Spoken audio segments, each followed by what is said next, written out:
নমস্কার। উপস্থিত সকলকে আমার আন্তরিক প্রীতি, শুভেচ্ছা, ভালোবাসা, বড়দের শ্রদ্ধা ও নমস্কার জানিয়ে প্রত্যেক দিনের মতো আজকেও চেষ্টা করো আপনাদের এবং আমাদের জীবনযাত্রার বিশেষ কোনো অতীত আমাদেরকে খেয়াল রাখতে হবে। কলারটা থেকে থেকে নেমে যাচ্ছে। তা যাই হোক, আমাদেরকে খেয়াল রাখতে হবে যে আমি কি করতে চাইছি। আমরা সাধারণ অর্থে স্বাস্থ্য ছিল আমরা যখন একটু বড় হবো আমরা অন্ন, বস্ত্র, বাসস্থানের দিকে গুরুত্ব দিই। মিনিমাম একটা চা পাওয়া থাকে, সেটা গান্ধীজির আমল থেকে আমরা শুনেছি। আমরা লড়ছি অন্ন, বস্ত্র, বাসস্থানের জন্য। কোথাও শুধু অন্নের কথা বলা নেই, কোথাও শুধু বস্ত্রের কথা বলা নেই, কোথাও শুধু বাসস্থানের কথা বলা নেই। এই তিনটে জিনিস ওনারা বিচক্ষণ ব্যক্তি ছিল, ওই অ্যাঙ্গেল থেকে বলবো, আর বাদবাকি বেশি বিতর্কিত কথাই যাবো না। তাই জন্য অন্ন, বস্ত্র, বাসস্থানের কথা শাস্ত্রে লেখা আছে। মানুষের মিনিমাম চা পাওয়া, যে কারণে আমাদের পরবর্তীকালে আগে জেনারেশনগুলো সব আন্দোলনে গিয়েছে। মিনিমাম চা পাওয়া। তো বিভিন্ন সময় ভারতবর্ষে বিভিন্ন লোক রাজত্ব করেছে। পরাধীন ভারতবর্ষের মধ্যে দীর্ঘদিন আমরা কাটিয়েছি। স্বাধীনতার পরে বলছি, স্বাধীনতার আগে তো ছিলই, বিভিন্ন সম্রাট এসে আমাদের রাজত্ব হয়েছে, ইতিহাসে পড়েছে। তো হাজার হাজার বছর ধরে এই যে স্বাধীনতাটা আমরা এখন ভাবছি, আমরা শুনছি নাকি সেই স্বাধীনতা অরিজিনাল সেই স্বাধীনতা না। তা কতটা স্বাধীন হয়েছে আমরা নিজেরাই ভাবতে পারবো না।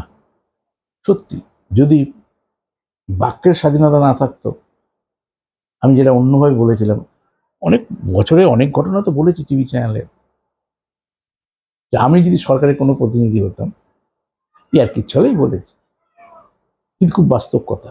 অনেক ছাত্রছাত্রী বলেছিল, স্যার এটা 100% বলছে। মানুষ ট্যাক্সের ছাড়টা খুব পছন্দ করে। আমি ওই সাইকোলজি থেকে বলবার চেষ্টা করি। আমি থাকলে বাক্যের উপর ট্যাক্স বসাতাম, কর্মের উপর ট্যাক্সের ছাড় দিতাম।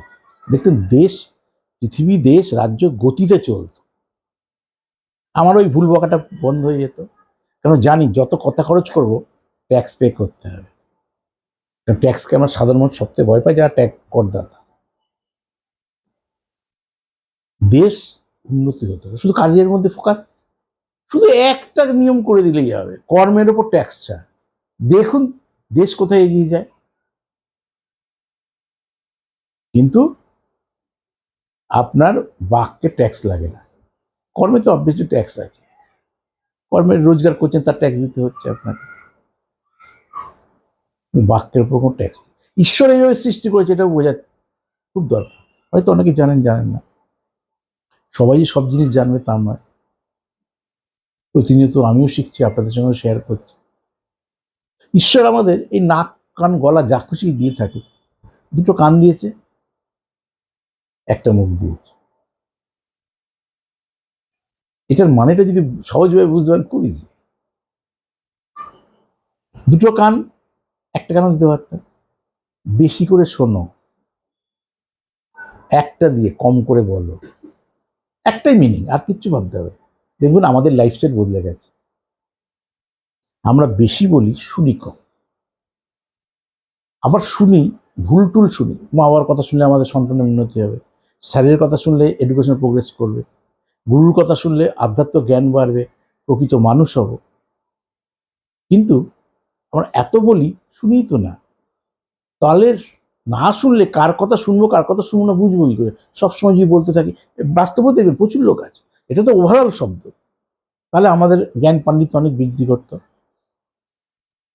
যত না শুনছি তার থেকে বেশি বলছি, আর এটা আমরা কৃত্রিমভাবে কিন্তু প্রয়োগ করছি, প্রেশার করছি।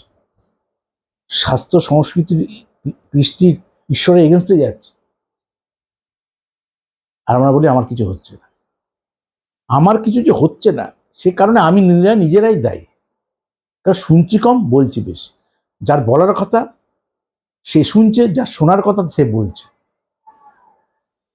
আসুন দেখে নেওয়া যাক, যে অনেক বিষয় নিয়ে আলোচনা করি, এর মধ্যে অন্ন, বস্ত্র, বাসস্থান বলছিলাম। মিনিমাম আমাদের চা পাওয়া, বাসস্থান। সেটা আমার নিজের বাড়ি হতে পারে, সেটা ফ্ল্যাট বাড়ি হতে পারে, সেটা নিজের আমার ভাড়া বাড়িও হতে পারে, কিন্তু রূপগুলো সব আলাদা আলাদা। আমরা কোনো না কোনো জায়গায় ছাদের তলায় থাকবো। এবার আলোচ্য বিষয় আমি নিজের বাড়ি নিয়ে নিই, নিজের বাড়ি বা ফ্ল্যাট বাড়ি যাই হোক। ভাড়া বাড়ি আর নিজের বাড়ির মধ্যে বেশি ডিফারেন্স কোথায় বোঝা যাচ্ছে একটু, গ্রহগত কোথায়। বাস্তু যদি কোনো সমস্যা থাকে সেখান থেকে ওভারকাম করাটা খুব সমস্যা। অনেকে যেমন দেখাতে আসে যে বলে আমার আয় উন্নতি হচ্ছে না, আমি অনেক কিছু করছি, কিছুতেই কিন্তু আমার রোজগারপাতি বাড়ছে। সবসময় যে বাস্তু সমস্যা এটা না, বাস্তুর কিছুটা নির্দিষ্ট প্যাটার্ন আছে, শুনে নেন। বাস্তু সমস্যা যদি থাকে সবাইকে কম বেশি প্রভাবিত করবে, বিশেষ করে যারা লিড দেয়, লিডিং পয়েন্টে রয়েছে। ধরুন একটা বাবার নামে বাড়ি বা বাবার নামে গাড়ি রয়েছে, সেই বাবার চাকরিতে কোনো ডিস্টার্ব হলো বা কোনো কারণে ব্যবসায় টাকাগুলো আটকে গেল, হয়তো কেউ না কেউ সবসময় প্রতিনিয়ত টাকাগুলো ড্রেন আউট হতে থাকবে। যতই রোজগার করুন কিন্তু টাকাগুলো ধরে রাখতে পারবে না, জানবেন এটা বাস্তু সমস্যা। ব্যক্তিগত সমস্যা তাড়াতাড়ি ওভারকাম করা যায়, কিন্তু বাস্তু সমস্যা সবাইকে জর্জরিত করবে।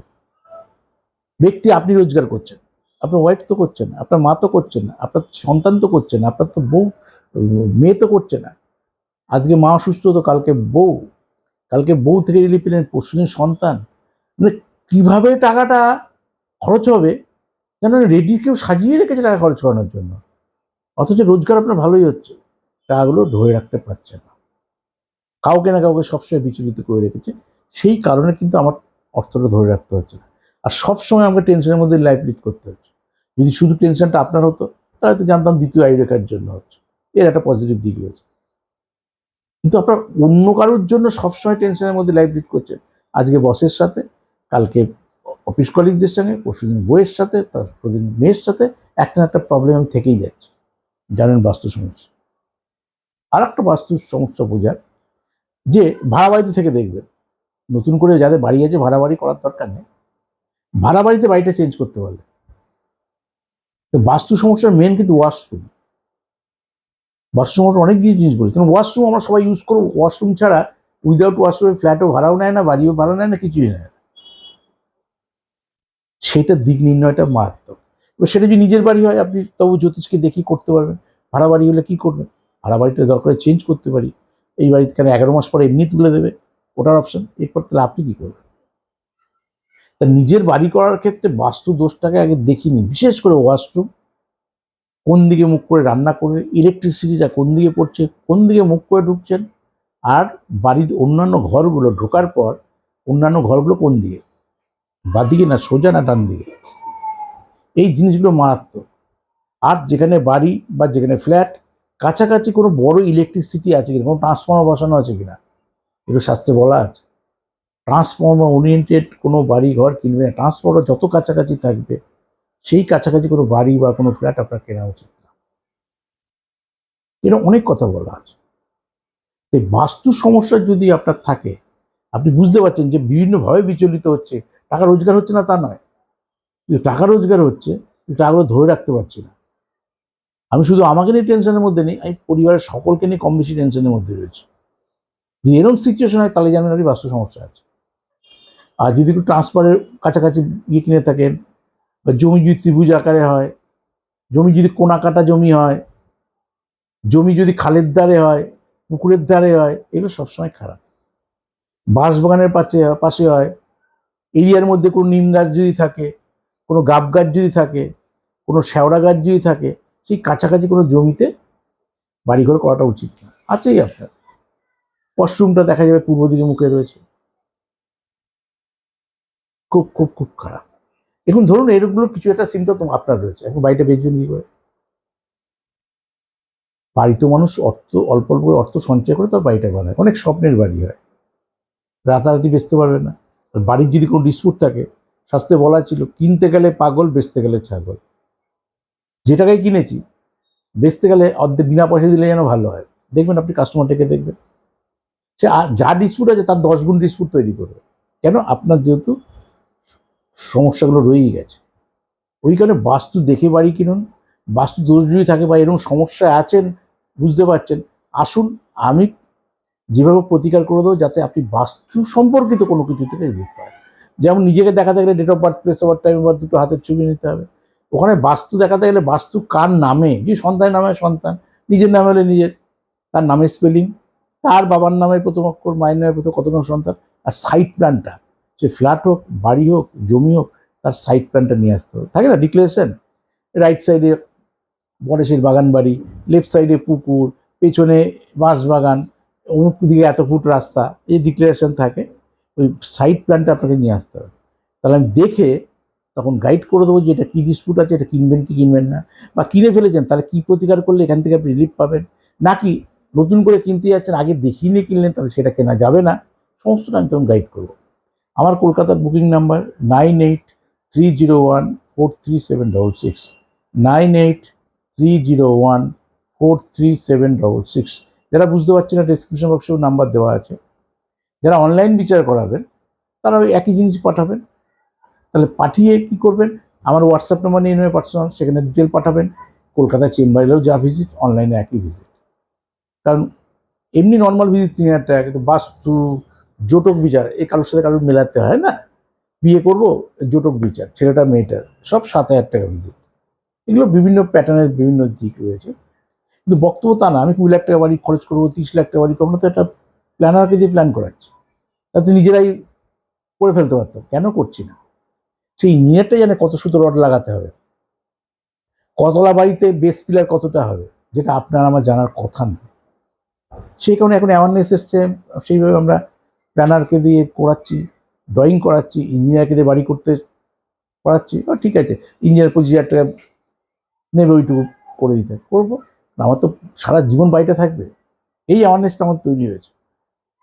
এখন বাস্তু, ম্যারেজ নিয়েও অ্যাওয়ারনেস অনেক তৈরি হয়েছে। এবার যদি জ্যোতিষটা আমরা না বলি তাহলে অ্যাওয়ারনেস মানুষ তৈরি হবে করে। এই বলছি দীর্ঘদিন ধরে নামকরণ করুন, তাই নামকরণ করছে, নামকরণের গুরুত্বটা মানুষের কাছে গেছে।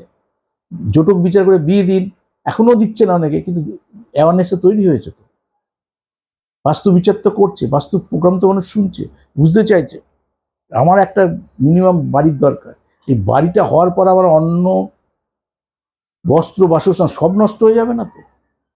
একটা বাসস্থান অনেক কিছু ক্ষতি করে দিতে পারে, আবার একটা বাসস্থান অনেক কিছু গড়ে দিতে পারে। তো আমরা গড়ার দিকে আছি, ভাঙার দিকে বা নষ্ট হওয়ার দিকে নেই। আমি শ্রী বিবেকানন্দ আপনার সঙ্গে ছিলাম, আছি, থাকবো। নমস্কার।